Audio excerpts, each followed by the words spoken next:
Welcome, everyone. I think it's 1 o'clock, so we're about to start. Thank you all for coming. It's pretty overwhelming. Um, we have a presentation that is sort of dually divided between both surviving a cyber attack and the future of hospitality. And we could probably talk about both teams in about for an hour each. So if there's any specific parts you're more interested in, just give us a sign so we can try and focus on what you want to hear today. Anyways, my name is Kari Fiskvik, and I'm Norwegian, but I'll speak English today. We come from the Nordic Choice Hotels. I have some colleagues with me as well. I don't know if you know us very well, but we're about 200 hotels across 4 countries in the Nordics mainly. And we have about 2 million members in our loyalty club that we are trying to serve through various technology solutions every day. The core of our business is people. We're a very people-oriented company. And basically, we like to say that sort of our company is run by our employees. The hotels have a lot of freedom in their decisions. So it's not always easy being at the headquarters and trying to serve them with tech because they do a lot as they please, but we think that out of that a lot of creativity comes as well. We are also, as far as we know anyway, the only tech hotel company that actually focuses on reusing devices for a greener technology solution. We know that a lot of the CO2 consumption from tech industry is actually coming from devices that are produced every day. We want to sort of try to help people to reuse their devices and use them longer so that we can be nicer on the environment, basically. So culture is very important to us. Diversity is very, very important to us. And we like to sort of not only make plans, but show what we do through our actions. The last 2 years have been pretty rough, so I just wanted to illustrate that before we start. We did have an all-time high in 2019, which was fabulous. I, unfortunately, was unlucky enough to start in the company about there. So 1st of March 2020 is when I joined, and after that it's been sort of crisis upon crisis, but also a really impressive show of courage and spirit in the company through various corona restrictions and a little cyber attack. And then we know now have sort of the war, which is affecting us all, and we don't really know what's happening. Hospital technology is basically, it's divided into 2 parts. It's a lot about the guests, obviously. We focus on our guests as our business. So we try to sort of help changing the role the customer has in its interactions with us through the use of technology. And the other part of it is basically helping our employees, simplifying the tasks that they do. And very often these two go hand in hand, and sometimes they don't. We are trying to create a world of experiences. I mean, we do sell rooms, but we also sell experiences. We have restaurants and we have various events. So we try to connect all of these together and explore new experiences. We try to be first movers in many areas in technology. We were first movers in launching mobile keys, for instance. And we have in-house teams that develop that technology, and we're very proud of that. We then try to sort of now move more towards sort of personalized journeys in that ecoverse of experience. But alongside that, we need to focus more and more strongly also on the security and the platform, as cybercrime is also rising rapidly along with the digitalization of the society. And then we try to have fun on the way, obviously, and take care of people and planet.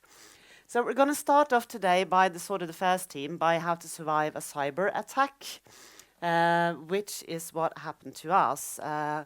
It was on the night of the 1st of December last year. I got a call around, I think, 11:30 in the evening. I'd been out, I'd been drinking wine. Wasn't very keen on that call. And then they'd been working for a couple of hours. And basically, it was the infrastructure team, the more sort of like classical teams that sort of sit on all the service and all the sort of surveillance of our systems that noticed that something was wrong. at that time. And what they found out at the hotels was the message on your right there. And it basically says that all of your files are currently encrypted by the Conti strain. And as you know, and if you don't know, you can Google it. It means that all your data has been encrypted, and there is no way you can get it back without contacting our team. And then they go on about it. It's sort of almost like a sort of childish threat letter, so it's kind of hard to take it serious, but it was very serious. They say that they will sort of give us the opportunity to test, to decrypt it, and then they sort of delete the link here. But they give you a link. They don't send out a ransomware note or make any demands. They ask you to enter into the link, which is on the dark web. And there they have a service that they actually called Conti Recovery Service. So it's like they're selling you something, and they refer to us as their client. So we can go into their link. And if we don't do that, what they do is that they also have a web shop that is built very much like any regular web shop. You can't see it too well here, but it actually has sort of how many views does this product have? How far along is it? There's a bit of a product text and anything. So it's basically built up. Maybe the UX and the design is not so fancy, but it's very much like a regular web shop. And there they go out and they publish the data that they steal from all of the companies that they manage to steal data from. And there are several new companies here every day. So it's a big, big business. Actually, cybercrime, if you were to measure it as a country, it's the third largest economy in the world at the moment. So it's rising, and it's estimated that it will rise with about 15% every year. So I think in the matter of will this happen to me, it's more a question of when, not if. And what we did basically when that happened was obviously the first thing you do is that you shut down the internet lines. You sort of can disconnect yourself from the rest of the world. That is the only way to disconnect yourself from the threat actor. But obviously that also means that we disconnected the hotels and our employees from everything that they use to do their work as well. I like to sort of continue with this one.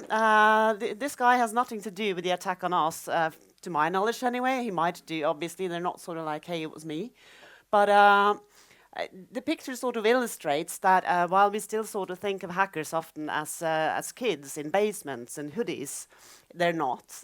It's a business model.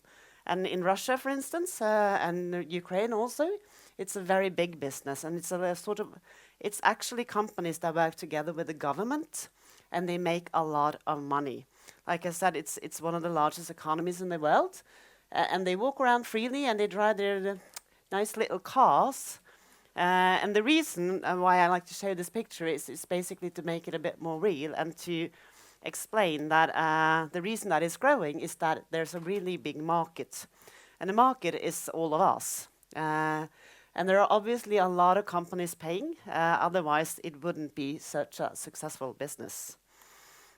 What they do is that they make a company, just like any other companies. They have hierarchies, they have bonus models, and then you get sort of what, this is a cut from the Conti playbook, it's called. It's the user manual that you get when you start working for this particular group. It was allegedly leaked by an angry employee that didn't like the bonus model, because the bonus model is that you get a cut from the ransomware money that you manage to extract from the companies that you hack. And then another part of it goes back to the people behind. And he thought he didn't get a fair cut, so he leaked this. That's what they're saying anyway. Obviously, it might be false information. It's kind of hard to know these days. But you don't really have to be very technical to be a hacker. You will be told what to do. You will be told exactly what to type, what to look for. And over here, they tell you what kind of data is sort of the most, that will be hurt the most to lose, or that will hurt the most to be sent public, especially after the GDPR rulings that have come as of lately. So you get a user manual, and then you can start working, and they go for the money. They use the same sort of campaign on company after company. So actually, it is quite easy to avoid it, but you have to then pay attention as they launch new campaigns all the time. But they do very much, I mean, they don't spend a lot of time trying to do it.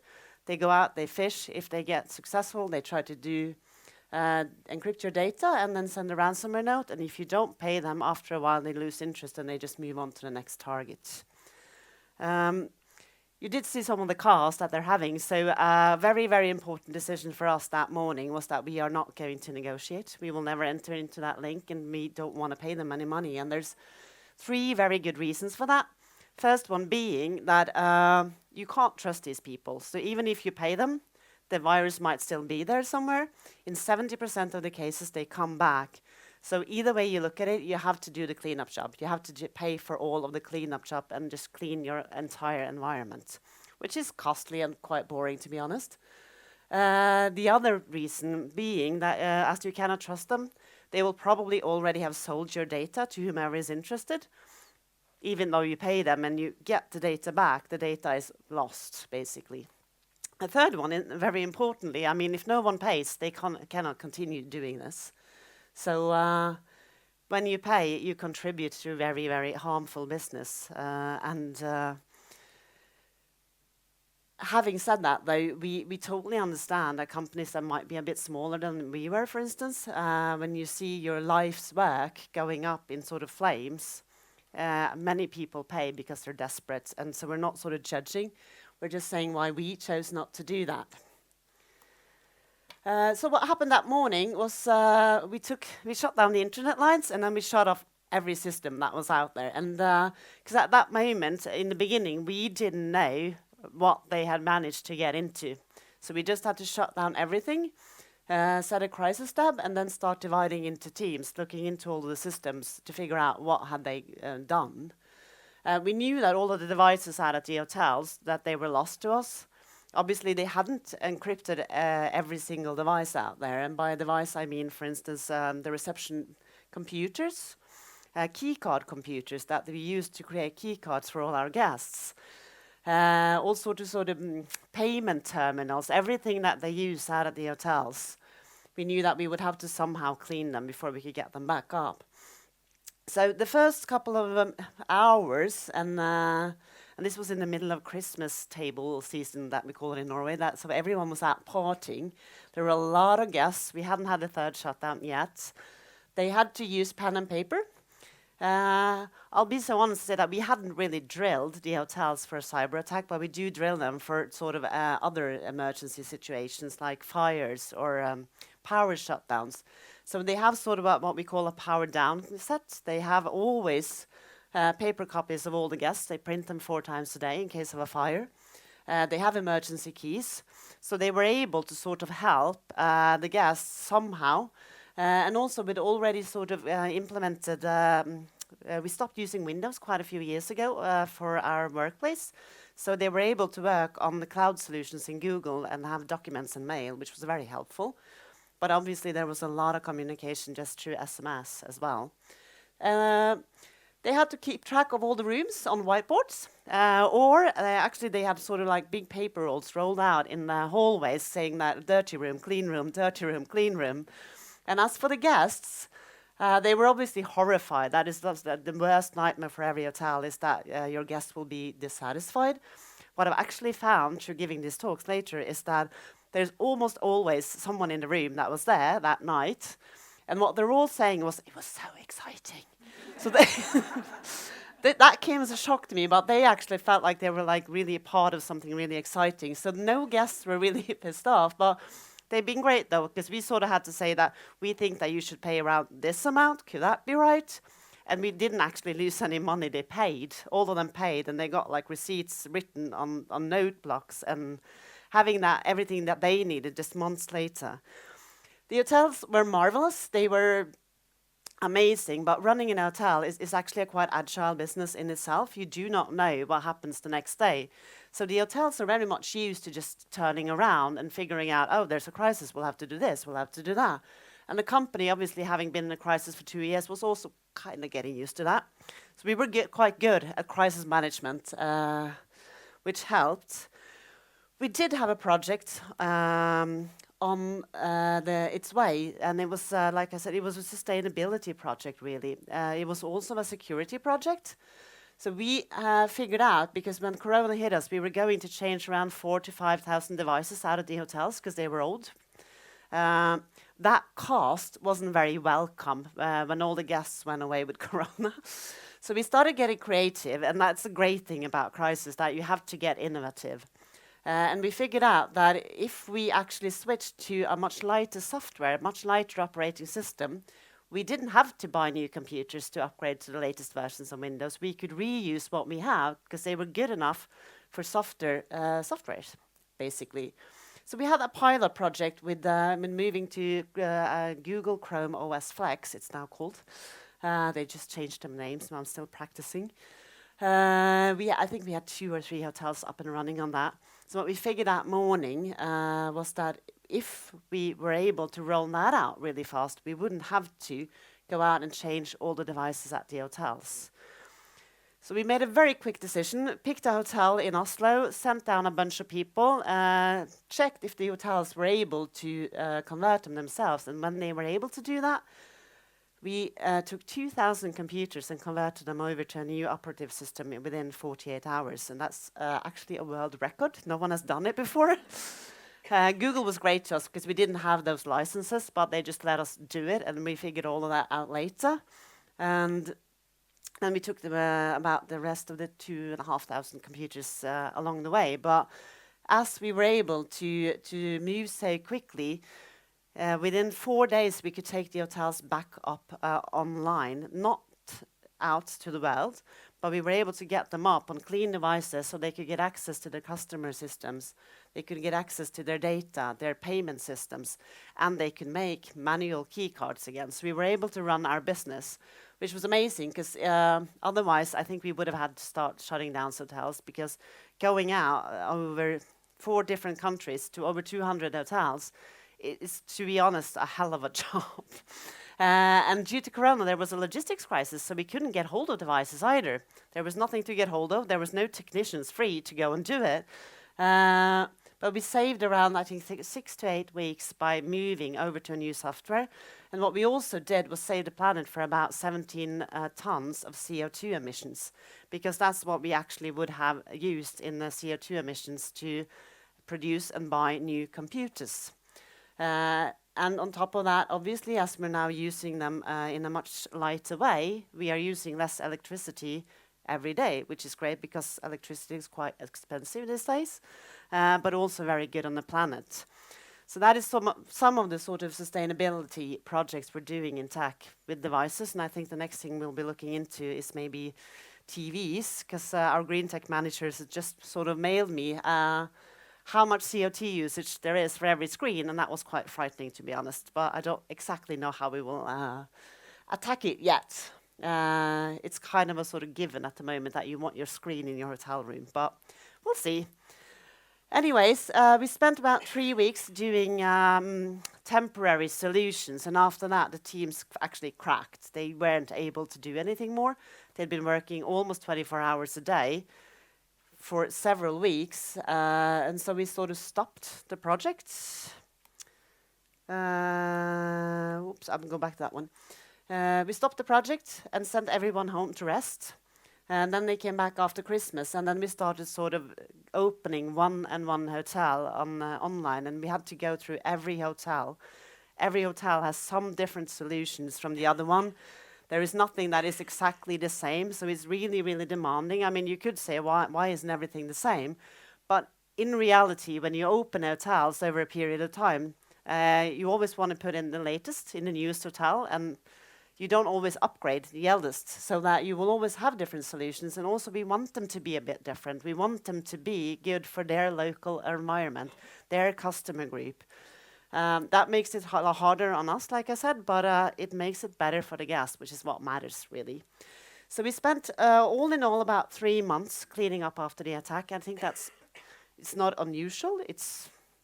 I think what is unusual is that we didn't close any of the business actually at all. Really, really proud of that, and that's obviously mainly due to the fantastic work the hotels did, basically. So it takes a while, but we did get a new platform out of it. We did manage to skip the whole sort of change management program that you usually have to introduce when you force people to use new technology, because it's not always welcome to try to work in a new way. And I wanted to show you also this one. Because like I said, we didn't want to negotiate with them. So we never actually went into that browser link on the dark web. But we found out actually in January that someone had. And we have no idea who this person is. And it's about 3 weeks after the attack. It's the 20th of December. Someone has gone in. And you can see sort of from the text that it's definitely someone that has some tech knowledge. It's probably not your usual receptionist because it's not really their subject. But the reason we're showing it, even though we didn't do it, is basically because I think it's really interesting to see how they talk, what they think they did to us, that they think that they've shut down the elevators, wondering why on earth we didn't contact them, and also the fact that what they were asking for was actually $5 million for us to get back our. The blue one is unknown. We don't know who it is. We tried looking into it. We reported it to the police. It could be someone internally, definitely, yes. This is the threat actor, someone from the Wizard Spider or Conti group. Yeah, what basically they do is that they sort of, that is what they publish, and then they wait for you to come in. And then 3 weeks later, someone comes in, and then they start chatting. And up there you can see it's the Conti recovery service, like I said. So someone here is sort of teasing them a bit. You can see there's like, oh, no taste, smiley, which is probably not what I would have written if I went in there. I was a bit more mad than that. But again, it is interesting because it shows the dialogue and it shows how it actually works when you negotiate with them. I am finishing up really about the cyber attack now. So what we'd say is that how do you survive a cyber attack? You need to get yourself a SOC partner. A SOC partner is a security operating center. So they specialize in cybercrime. Some companies are obviously big enough or important enough, like banks, anyone that they can have like a huge department on their own, only working with this. But it's complex. There are a lot of actors. There are new ones coming up all the time. So it's kind of impossible to have an internal department or one security officer that actually sort of monitors all of this on its own. So you need a partner, and that partner can advise you on how you need to upgrade your infrastructure at all times to be as safe as possible. It's kind of impossible to be completely safe, but there's a lot you can do to avoid being attacked. I didn't get into that, but the way we got attacked was that we had a third-party vendor, someone that we were working with, a travel agency out in Europe. That is a really small travel agency, so they didn't have like a big IT department. So what they did, and this is quite common as well, is that they entered them first. They entered their mail server, took over their mail system, and then they went into existing mail dialogues with all their sort of partners. So their phishing attack went out to a lot of people, and they went out to a lot of people in our company as well, actually. But the people that sort of got the mail, and it would have been like, someone working night shift in the reception, getting a mail from someone you think that you talked to before about a booking that is actually true, it exists, with a link saying there's a problem with my booking, but I've sort of I put everything in here, please look at the file so we can fix this. And you can train people all you want, but you can't these things will happen. Actually, we've never told the person that clicked on the link that him or her or that person was the one that started it all, because I don't think that's very fair to know that this was sort of my fault, but we don't think it was that person's fault. I think we do give security training, and the hotels are actually quite good at identifying false invoices. And you remember, they deal with a lot of people and a lot of crime actually on a daily basis. A lot of stuff happens in hotel. There's a lot of violence, drugs, several different things in hotels. So they're quite used to dealing with that, but they're not so sort of skilled that they can see that when you get a mail from someone you think you know, you shouldn't trust that link. So I think it's up to us in the technology department to try and give them technology that means that they don't have to think about it. And basically that's what we did with the Chrome OS Flex platform, because it's never been hacked. I'm sure it will be at some time because it's a matter of how many people using it. But that's how they got to us. And then they worked themselves backwards in the system, giving out system administrations through macros that you can also sort of disable if you want to. That's a very easy thing to do. We didn't do that because we thought that it would create hassle for people. So there's a lot you can do. Apart from that, do create a backup plan. Figure out what will I do if my company is cut off from all systems, and create sort of power down kits. How will I operate my business if we have no system access? And remember that you will not have access to your sort of crisis plan either, because that will also be in the system. And we think that culture sort of still eats strategy for breakfast. So the fact that we already had a very friendly and trusting environment, our CEO that morning did not sort of shout at anyone. He wasn't like, I'm sure he was extremely frustrated that another crisis were hit upon us. But what he said that morning was actually that we didn't deserve this, but we're going to solve this together as well. And that set the standards for the teams that went into working. They knew that they were given the mandate and the trust to fix it. So they could move very, very quickly without having to go back up and report to an administration that were mad at them for having this had happened. So, and out at the hotels as well, they were marvelous. And I think that's quite unique with our company, that we have that culture of trust. And yes, it creates a lot of innovation and cool stuff when it's not a crisis, and it also sort of saves you in a crisis. Right, I have no idea how I'm on time. Okay. What lies ahead? So then we're moving over to sort of the future, and hopefully we will have at least a year or two without new pandemics and cyber attacks. That would be very nice. We think that the world of digital and physical is not really a question anymore.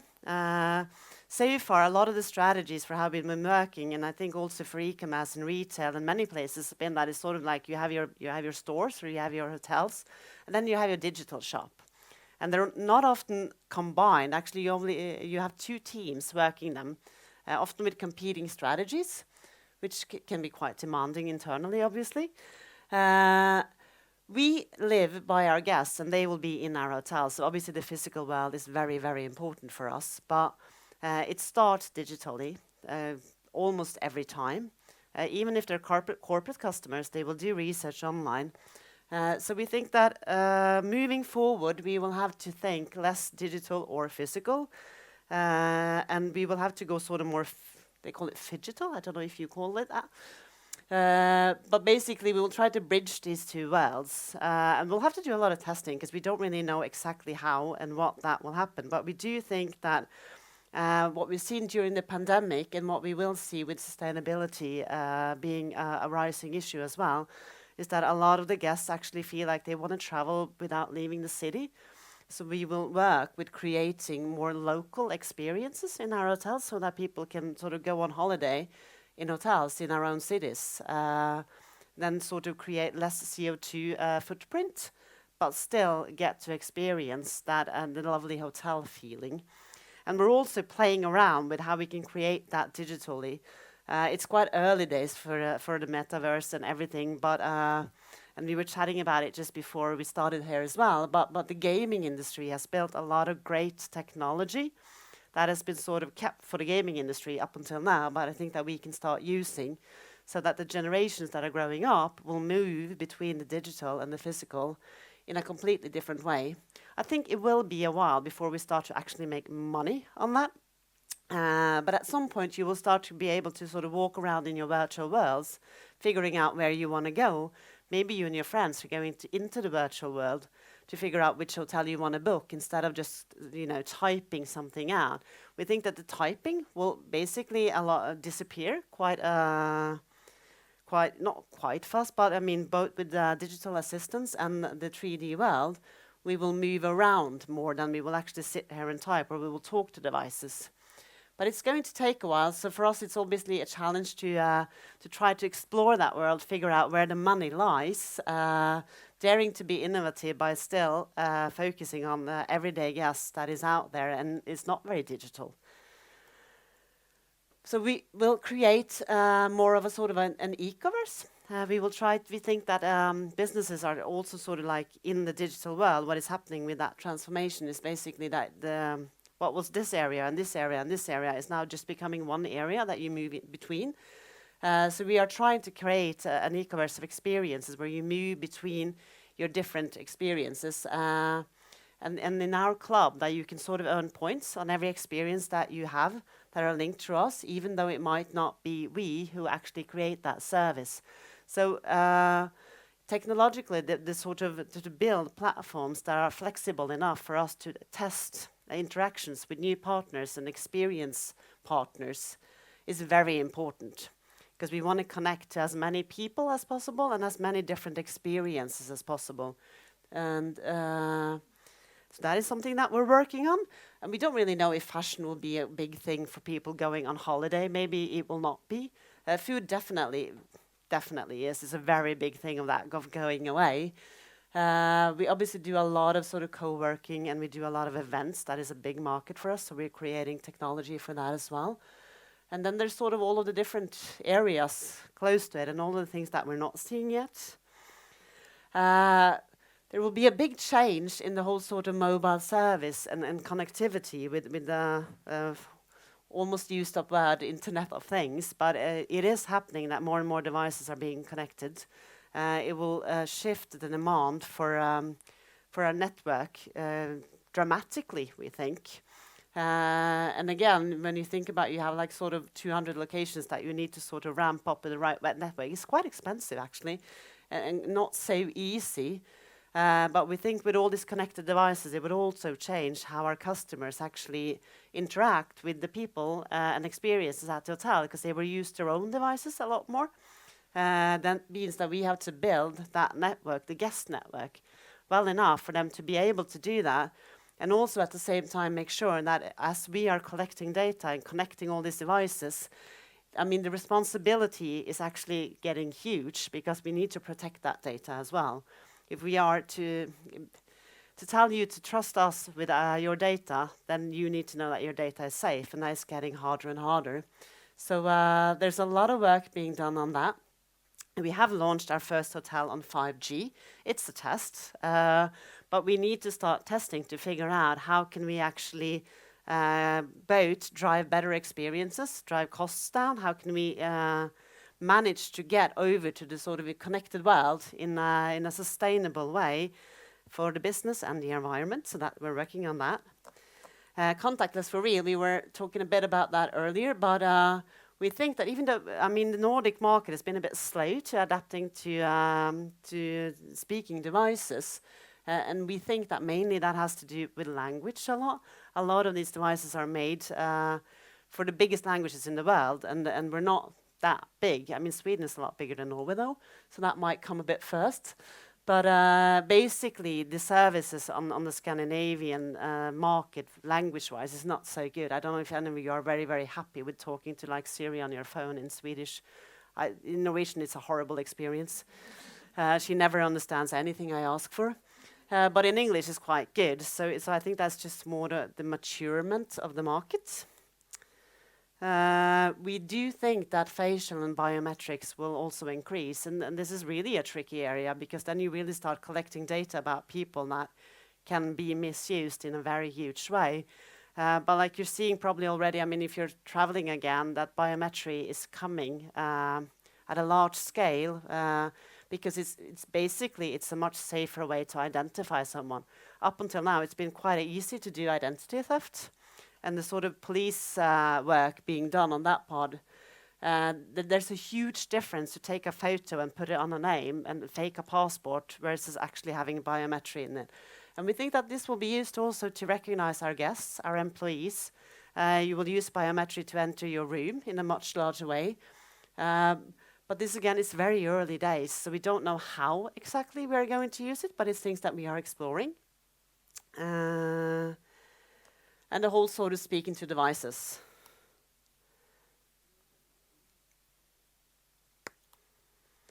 So our take on what is happening in the future is basically quite wide, and that's, I think, what makes it very exciting.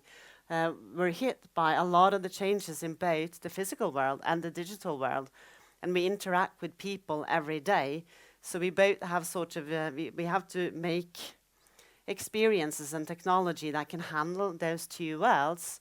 And because we are a company, like I said, that is very sort of sustainably oriented, that is very important to our owners as well. That will have to go along with it. So I think the reason why I work here anyway is that there's new stuff happening every day. I get to sort of test this sort of service or this sort of service, and you have to really keep up to date with the whole sort of shifting world. And at the same time, we're a very people-oriented company, so that it's very social, and it's nice to be a person, and we don't sort of drift too far off into the digital world either, because we actually like to be together. So we're quite happy that Corona is over. And that, I think, is the end of my presentation today.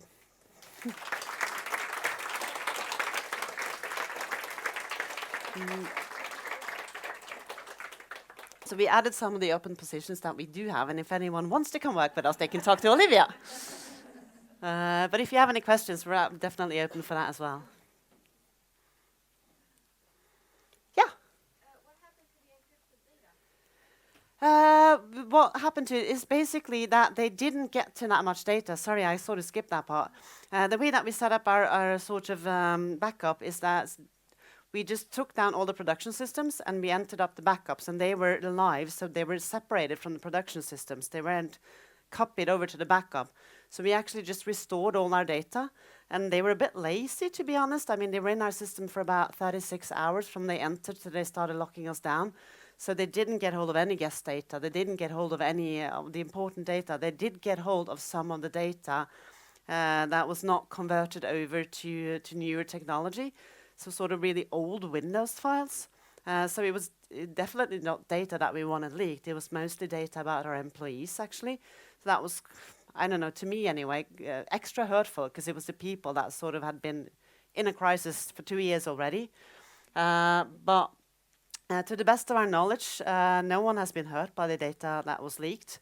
They stopped leaking data when they came to 20%, because I think they realized we weren't going to pay. So it was no use spending time on us. There was no money in it.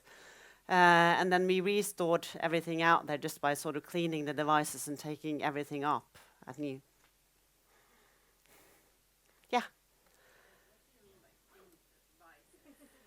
Oh, that's one we refer to, that we actually, well, what you normally do if you have to clean a device is that you have to reinstall it, basically. It would take us about 5 to 6 hours to reinstall the Windows system. And I think you would, safe to say that you have to be a technician to do it. It's not very easy, but let me see if I can find that one. Yeah, this one is the barception manager at one of our hotels. And this is the manual for how they went out and they bought USB sticks. They downloaded Google Chrome OS Flex on it. And then they installed it themselves within a couple of, I think it took about 3 minutes per computer or something. And it's so easy that even a receptionist can do it. Sorry, they're great people, but they're not technicians. And that meant that we didn't have to travel out to all the hotels, so we can move very, very quickly. And then after having reinstalled it, then it's clean. So then you can start working again. Do you see a movement towards more mobile devices being used as well, and personal versus hotel-managed devices? Definitely, yeah, definitely. We see that in both the ways that people want to sort of check in and pay, or check out, which basically no one wants to do, because you just want to pay and don't check out. The mobile... For the personnel, so for everyone working in the hotel. Oh, yeah, that as well, actually. We're launching now like our new sort of online learning platform. We're launching that as an app. They're using their personal phones to log in, because they have them all the time, while the computers are sort of just stuck where they are. And I think for both hotels and stores, retail, you need to talk to the employee where they are, and then that's where the mobile is, basically. So we're seeing a lot of shift towards that. Mobile keys hasn't been as big as we thought it would be yet. Still think it's coming. It's just some of the technology is a bit security-wise a bit hard because you want to implement it easier, but you want to make sure that you don't give out your key to someone that is not you. So there's a lot of security work left there that we have to fix as sort of a society, I think, before it's taken on. But we are removing devices because they're using personal devices. Same goes for TVs. No one wants to look at a TV. They want to stream what you have on Netflix or whatever. So that's why I'm also saying that it's sort of demanding and that we have to shift our whole sort of network strategy to build the guest networks for all the guests' devices instead of now. That is, the corporate network is basically built for corporate devices. Yeah. Yeah. When you were hit by the cyber attack, how did you choose to communicate? Were you open? Yes, we've been very open actually. To be frank, I was called up by journalist before I even managed to inform our CEO, and that was not a very. I was quoted in a newspaper by, I think they said that I sort of like screamed at them and hung up, and that is probably true. I was very, very tired, hadn't slept all night, and also actually what I didn't know at the moment was that I actually had corona then. So that was a great sort of, yes, we spent that first week in bed.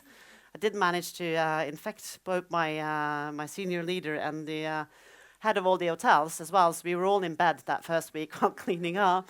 But after that, when we sort of, after a couple of days, when we had something to communicate, we've chosen to be very, very open about it. We wanted to share as much as we can, basically, because we think that is the best way to fight this crime, is to teach everyone about what is going on out there, then they can meet it, basically.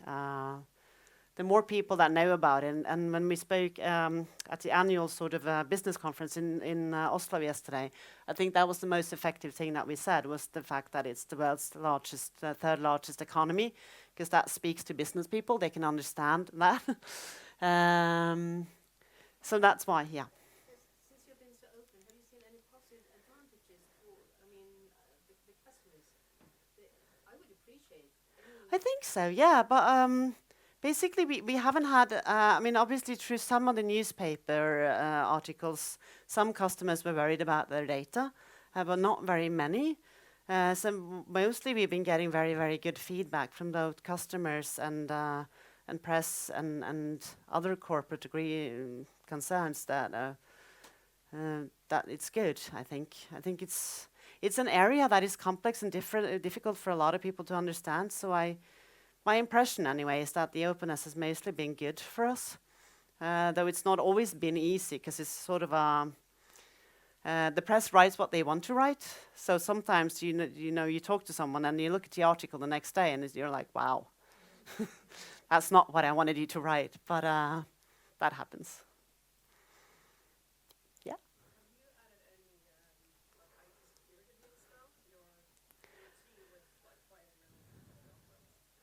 Not so much new routines as though we have rebuilt some of the stuff differently. And we've sort of speeded up our journey towards the famous cloud. We are building more security training for our employees, but we're building it in sort of very, 2-minute courses that you can do one a week instead of big courses, because no one remembers anything you learn in a big course a week after it's done. But we're not finished with them yet. And I think I'm out of time. Is that correct? Yeah. Thank you all for listening.